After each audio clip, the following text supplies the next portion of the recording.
So, I need you to hear this because what I'm getting ready to share with you today may be the difference between a defeated week and a victorious week. So, I want to show you for a moment how the enemy works. If the enemy cannot stop God from bringing you transformation, what the enemy seeks to do is to plant enough tension around you so that the tension that occurs after the transformation will then talk you out of the transformation. Did you hear that?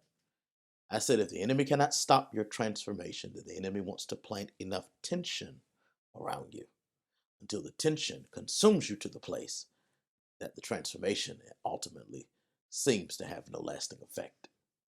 This is what I call the contingency attack. It is the enemy knows that whatever disappointment, failure, or defeat that he initially had planned, you conquered it. And by virtue of your conquering it, he then has to figure out what else he can do to try to talk you out of what God has already done. Let me show you how you know this exists. Have you ever met somebody who their disposition is low, they find themselves depressed, they feel very lonely and forced into a space of solitude, they are wrestling with their purpose or trying to figure out their own effectiveness in life. And all of this is occurring after some great blessing or some wonderful feat that they have wrought in their lives or some great moment in their lives. And everybody's looking at them like, okay, why would you be so sad? Why is your countenance so low for you to have just accomplished or for God to have just done in your life something so amazing? It's because I have learned that the contingency attack is designed to try to talk us out of living out the reality that God has already done in our lives. See, healing tracks a hit. Sometimes we're hit because we have been healed. Sometimes we are attacked because we have advanced. Sometimes we run into problems because we have made progress. And today, I want to tell you how important it is for you to become resolved in your faith. That you get to the point that you say, hey, no, you won't talk me out of this. You need a witness? Go to John chapter 9, and there you will see a man who was blind from birth, healed by Jesus.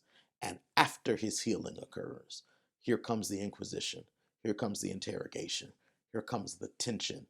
After the transformation, he finds himself in a fight with both his neighbors and eventually with the Pharisees who try to talk him out of what God has already done in his life through the healing touch of Jesus Christ.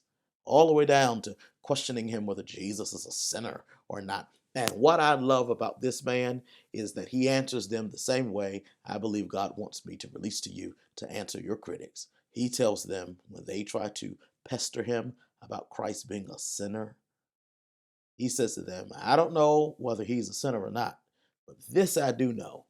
I was blind and now I see. Did you hear that? In other words, he says, I'm not going to debate with you about the ambiguity of the unknown realm, that in which I am not sure about, that in which I have not yet come into. I'm not going to fight you over the basis of what has not occurred in terms of an understanding in my mind. What I will do is I'm going to stand on that in which I already know. And what I know is I was blind, but because of him, now I see. I want to suggest a principle to you for you that you need to take into this week, and that is simply nothing that the enemy says changes anything that God has already done in your life. I want to say that again. Nothing that the enemy says changes anything that God has already done in your life. That's your assurance. That's your good news. That's how you're able to endure the tension that you face because it doesn't matter what the enemy says to you.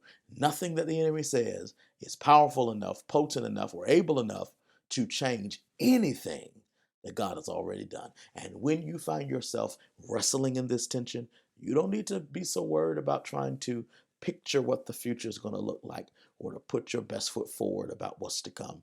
Rather, you ought to reach behind you like David did when he faced that giant and reminded the giant or told the giant, testified to the giant about the lion and the bear. You need to reach behind you and remember what God has already done in your life. Remind the enemy that nothing you say is going to talk me out of what the Lord's already done. I don't have all the answers. I don't know when everything's going to turn out better for me. But you know what I do know? I was blind. Now I see. That's how you keep the enemy from talking you out of it. Try it. See where it takes you this week. This is your momentum. What are you going to do with it?